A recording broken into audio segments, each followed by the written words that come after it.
जरांगे पाटलांची भाषा आहे ती वेगळ्या पद्धतीची भाषा आहे. 70 वर्षांपासून त्यांचं आरक्षण कोणीही हिसकावलेलं नाही. हा देश संविधानाप्रमाणे चालतो. आरक्षणासंदर्भात अनेक आयोगाने काम केलेले आहे. त्या संदर्भातील यादी जाहीर करण्यात आली आहे आणि त्यानुसार आरक्षण देण्यात आलं. त्यामुळे कोणी जर म्हणत असेल की तुम्ही लुटलं ते म्हणणं योग्य नाही. आम्हाला आरक्षण मिळालं ते संविधानानुसार मिळालं आहे. ओबीसीची संख्या 52% आहे. मात्र 50% वर आरक्षण देता येत नाही म्हणून ओबीसीला फक्त 27% आरक्षण मिळालं आणि ते आम्ही कोणाचं हिसकावलं नाही किंवा अतिक्रमण केलेलं नाही. मराठा समाजाचे समर्थक सुद्धा जाहीरपणे बोलतात ते योग्य नाही. त्यांनी समाजाची दिशाभूल करणं थांबवावं ही माझी विनंती आहे. 2 समाजाच्या आंदोलनामध्ये त्यांच्या काही कार्यकर्त्यांकडून आणि नेत्यांकडून संघर्ष करणाऱ्या नेत्यांना धमक्या देण्याचं काम सुरू आहे. काहींना लिखित स्वरूपात सुद्धा धमक्या आल्या. या धमक्यांमुळे जर काही नेत्यांना असुरक्षितता वाटली असेल आणि त्यांनी जर सरकारकडे मागणी सुरक्षेसाठी केली असेल तर त्यांना देण्यात यावी. शेंडगे यांना असुरक्षित वाटलं असेल म्हणून त्यांनी सुरक्षा मागितली. ती त्यांना मिळाली याचं मी अभिनंदन करतो. ज्यांना सुरक्षेची आवश्यकता आहे त्यांना सुरक्षा पुरवणे हे सरकारचं कर्तव्य आहे. कारण हे नेते 400 जातीच्या समूहाचं नेतृत्व करतात. आमच्या अनेक कार्यकर्त्यांचे मला फोन येतात की त्यांना धमक्या दिल्या जातात. विरोधी पक्षनेते विजय वडेट्टीवार यांना सुद्धा धमकी दिल्याचं समोर आलं. त्यांनी स्वतः मीडियासमोर सांगितलं. असं जर होत असेल तर ही चुकीची पद्धत आहे. त्यांना आंदोलन करताना आमच्या ओबीसी कार्यकर्त्यांनी किंवा नेत्यांनी विरोध केलेला नाही. आम्ही आपल्या हक्कासाठी संघर्ष करतोय. मग त्यांनी आम्हाला धमक्या देऊ नये, त्यांनी आम्हाला विरोधक समजू नये. आम्ही त्यांच्या कुठल्याही आंदोलनाला विरोध केला नाही. त्यांनी आपली मागणी सरकारपुढे मांडावी. त्यांची मागणी कशी सोडवायची तो सरकारचा प्रश्न आहे. त्यांनी कुठलाही गैरसमज ठेवू नये आणि ओबीसीच्या कुठल्याही कार्यकर्त्याला नेत्याला धमकावू नये. सरकारने त्यांना वेळ मागितला, यांनी सरकारला वेळ दिला. मात्र त्या टाईम बाउंडमध्येच ती मागणी पूर्ण होईल हा अट्टहास करणं योग्य नाही. कारण सरकारपुढे सुद्धा अनेक पेच असतात. त्या सगळ्या बाबी तपासाव्या लागतात. त्यानंतर त्याचा विचार होत असतो. आंदोलक आणि सरकारमध्ये संवाद असायला हवा. संवाद असल्याशिवाय प्रश्न सुटत नाहीत. एकतर्फी निर्णय होत नाही. सरकार वारंवार सांगते आहे की आम्ही तुमच्या आरक्षणाप्रती कटिबद्ध आहोत. मुख्यमंत्र्यांनी तर शिवाजी महाराजांची शपथ घेतली. मराठा समाजाला स्वतंत्र आरक्षण देणे कर्तव्य आहे आणि ते त्यांनी द्यावं. सरसकट हा शब्द मात्र योग्य नाही. ज्यांच्या नोंदी सापडल्या त्यांना आरक्षण द्यायला आमचा विरोध नाही. आम्ही निश्चिंत आहोत कारण सरकारने आम्हाला शब्द दिला. आम्ही वेट अँड वॉचच्या भूमिकेत आहोत. आम्ही आता एकजुटीने सगळे ओबीसी काम करत आहोत. आता आमच्या सभा सुद्धा सुरू होत आहेत. मोर्चे होणार आहेत. आमचे नेते एकत्र येऊन आपल्या सांविधानिक अधिकाराच्या संरक्षणासाठी रस्त्यावर येत आहेत. हे लक्षात घ्यावं. आम्हाला कोणाचाही विरोध नाही. आम्ही महाराष्ट्रातील लोकांना आवाहन केले आहे. एखाद्या जातीचा संघर्ष आणि समाजाचा संघर्ष यात फरक असतो. आम्ही समाज म्हणून 400 जातीचा समूह असलेला समाज म्हणून एकत्र आहोत. ओबीसी समाजाची जेव्हा वेळ येते तेव्हा सगळं समाज एकत्र असतात. प्रातिनिधिक स्वरूपात 5 लाख लोक जालन्याला येतील अशी अपेक्षा आहे. नाही, ही जी भाषा आहे ही भाषा वेगळ्या पद्धतीची भाषा झालेली आहे. मी वारंवार म्हणत असतो की 70 वर्षापासून आरक्षण कोणी त्याचं छिनलेलं नाही आहे. हा देश संविधानाप्रमाणे चालत असतो आणि संविधानामध्ये ज्या तरतुदी दिलेल्या आहेत त्या सर्वांना स्वीकृत कराव्या लागतात, ॲक्सेप्ट कराव्या लागतात. की आरक्षण या देशामध्ये भारताच्या संविधानाच्या कलम 340, 341 आणि 342 नुसार दिलेला आहे. 340 नुसार ओबीसी आहे, 41 नुसार SC आहे आणि 42 नुसार ST आहे. SC आणि STच्या जाती तयार असल्यामुळे त्यांना 1952 पासून आरक्षण लागू झालं. पण 340व्या कलमानुसार ओबीसींच्या जातींची यादी तयार नव्हती म्हणून आयोग बसवून जातींचा शोध घेण्यात यावा असं ठरलं. 53ला काका कालेलकर आयोग बसला, 55ला त्याचा अहवाल झाला. त्यांनीसुद्धा ज्या 3342 जातींना ओबीसीमध्ये समावेश केला आणि ह्या जाती शैक्षणिक व सामाजिकदृष्ट्या मागासलेल्या असल्यामुळे यांना ओबीसींना आरक्षण देण्यात यावं अशी शिफारस केली. त्यामध्ये सुद्धा मराठा जातीचा समावेश नव्हता हे आपण लक्षात घेतलं पाहिजे. त्यानंतर तो आयोग 25 वर्ष तसाच पडून राहिला. 1979ला दुसरा BP मंडल आयोग आला जो 1980ला त्याचा अहवाल सादर झाला. त्या BP मंडल अहवालामध्ये सुद्धा मराठा समाजाला फॉरवर्ड कास्ट म्हटलेलं आहे आणि त्यामध्ये 272 ओबीसी आणि 100 काहीतरी जाती VJNTच्या दिल्या होत्या, अशी त्यांनी यादी त्यावेळेस जाहीर केली. आणि त्याच यादीचा अभ्यास करून 1994मध्ये आपल्या महाराष्ट्रामध्ये OBCचे 2 भाग केले, एक OBC आणि एक VJNT.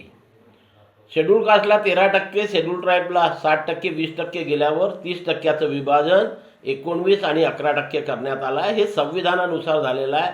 BP मंडळ आयोग लोकसभेमध्ये आणि राज्यसभेमध्ये पास झालेला होता. त्याच्यामुळे कोणी लुटलं हे म्हणणं फार चुकीचं आहे.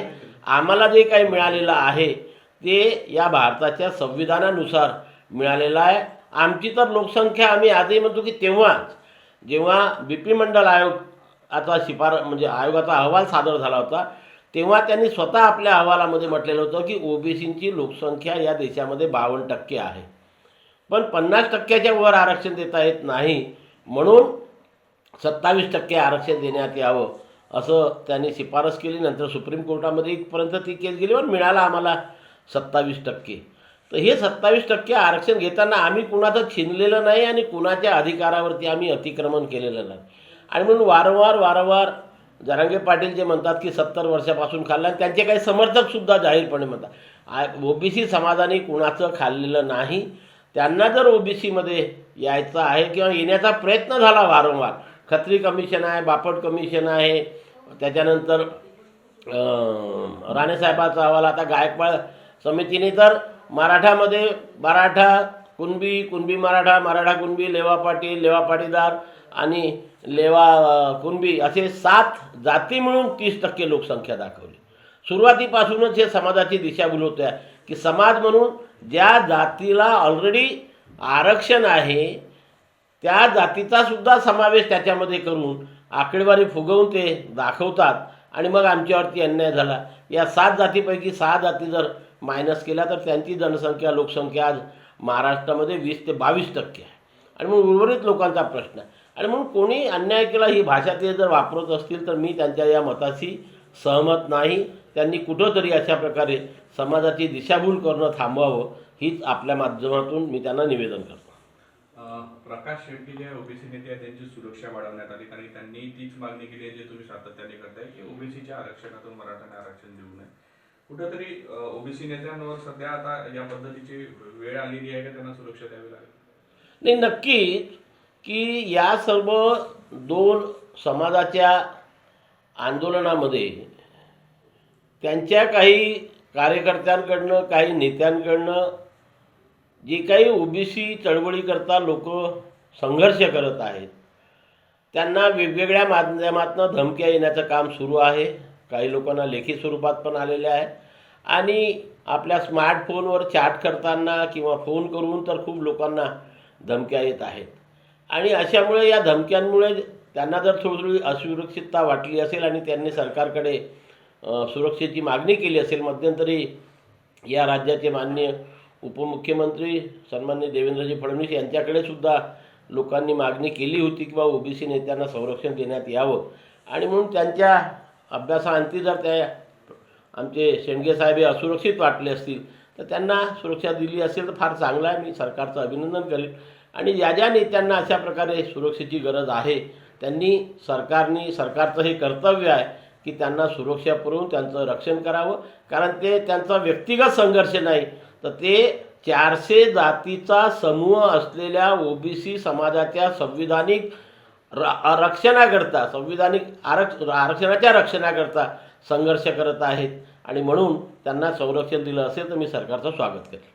2 दिवसापूर्वी विजय वडेट्टीवार यांनी सुद्धा मुख्यमंत्र्यांना मागणी केली होती की त्यांना एक संरक्षण द्यावे. ही भीतीचं वातावरण निर्माण करताय, दबाव एक प्रकारचा वेगळ्या पद्धतीने निर्माण करताय? नक्कीच होऊन राहिलेला आहे. काल मला आमच्या अंबळच्या एका कार्यकर्त्याचा फोन आला. त्या कार्यकर्त्याला सुद्धा वेगवेगळ्या प्रकारे टॉर्चर करणं सुरू आहे. मग हे नेते तर सोडून, नेत्यांना तर माननीय विरोधी पक्ष नेते विजयजी वडेट्टीवार त्यांनी तर स्वतः पत्रकार परिषद घेऊन आणि माध्यमांना सांगितलेलं आहे की मला धमकी आल्या आहे. त्यांनी त्यांचे फोन पण दाखवले, फोन कॉल पण दाखवलेले आहे. आणि अशाच प्रकारे ही चुकीची पद्धत आहे. आमच्या OBC कार्यकर्त्यापैकी किंवा OBC नेत्यांपैकी त्यांच्या आंदोलनकर्त्यांना कधी कुणी कुठल्याही प्रकारचं रुकावट केलेली नाही. थांबवलेलं नाही, विरोध केला. वारंवार आम्ही सांगतो, आम्ही आमच्या संविधानिक अधिकाराच्या रक्षणाकरता संघर्ष करत आहोत, त्यांच्या मागणीच्या विरोधात नाही. त्यांची मागणी कशी पूर्ण करायची, काय करायची, तो सरकारचा प्रश्न आहे. सरकारने तो सोडवावा.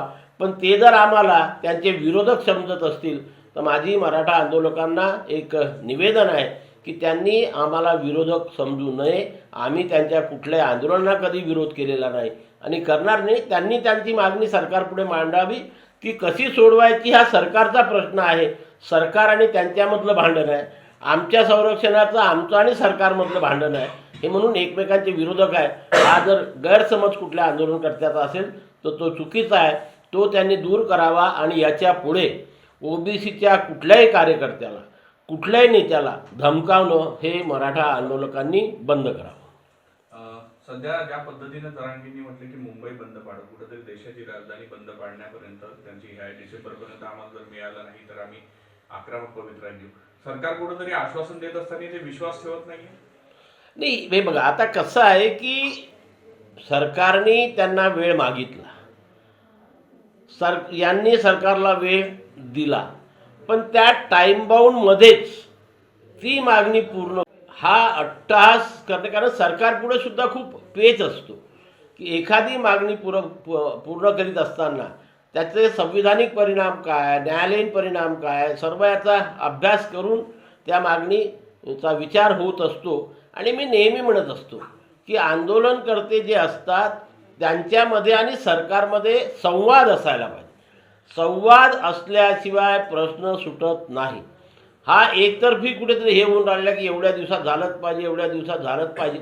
सरकार प्रयत्न करते आहे, वारंवार सरकार सांगत आहे की आम्ही तुमच्या आरक्षणाकरता कटिबद्ध आहोत. माननीय मुख्यमंत्री एकनाथ शिंदे साहेबांनी शिवाजी महाराजांची शपथ घेऊन सांगितलं होतं की आम्ही देण्यास कटिबद्ध आहोत, त्याच्यामध्ये कुठलाही बदल होणार नाही. परंतु सरकारला नेहमी थोडा वेळ द्यावा लागतो आणि त्या वेळेप्रमाणे सरकार जर कटिबद्ध आहे ते तशा प्रकारचा शब्द देत आहेत. आणि आम्ही सर्वच म्हणतो की मराठा जातीला स्वतंत्र आरक्षण देणं हे सरकारचं कर्तव्य आहे, सरकारने द्यावं. फक्त ओबीसीमधून, ओबीसीला जे काही महाराष्ट्रामध्ये 19% आरक्षण मिळतं आणि त्याच्यामधनं देता कामा नये. आणि सरसकट शब्द हा फार महत्त्वाचा आहे.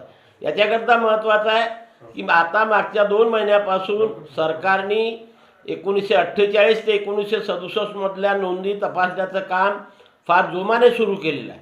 आणि त्याच्यामध्ये ज्या ज्या लोकांच्या नोंदी सापडल्या त्यांनी जर याच्यापूर्वी कुणबी जातीचे म्हणजेच पर्यायाने ओबीसीचे प्रमाणपत्र घेतले नसतील तर त्यांनी घेतल्यास आमचा त्याला विरोध नाही, कुठल्याही ओबीसी नेत्याचा नाही, ओबीसी समाजाचा नाही.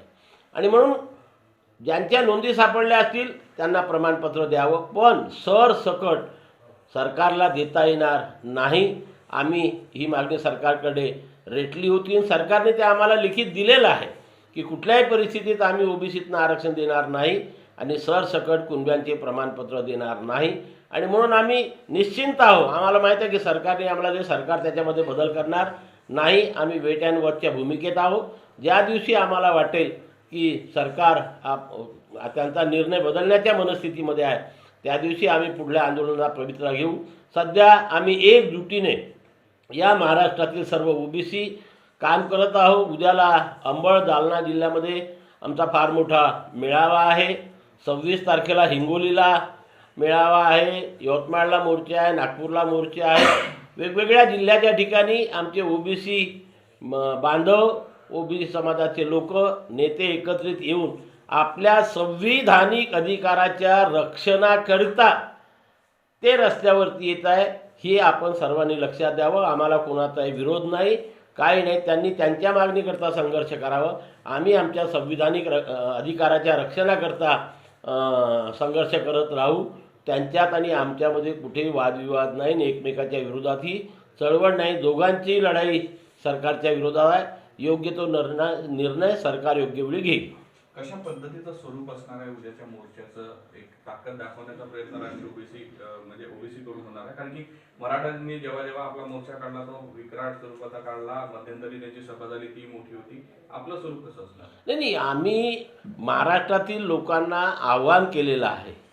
हे बघा, दोन गोष्टीमधला फरक आपण लक्षात ठेवायला पाहिजे की एखाद्या जातीचा संघर्ष आणि समाजाचा संघर्ष.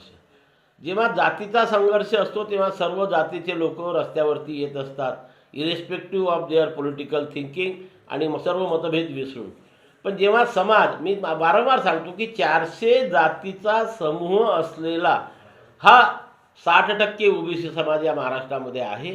तर ओबीसी समाजाची जेव्हा वेळ येतो तेव्हा सर्वच ओबीसी एका ठिकाणी एकत्र होत नाही, पण त्यातल्या त्यात प्रातिनिधिक स्वरूपावर उद्या 4 ते 5 लाख लोक त्या जालन्याला येतील अशी आयोजकांची अपेक्षा आहे. त्याच्यानंतर हिंगोलीला आहे. तर जे जे चळवळीतले ओबीसी चळवळीतले लोक आहेत ते त्यांच्या समर्थकासह उद्या अंबळ येथे उपस्थित राहणार आहेत.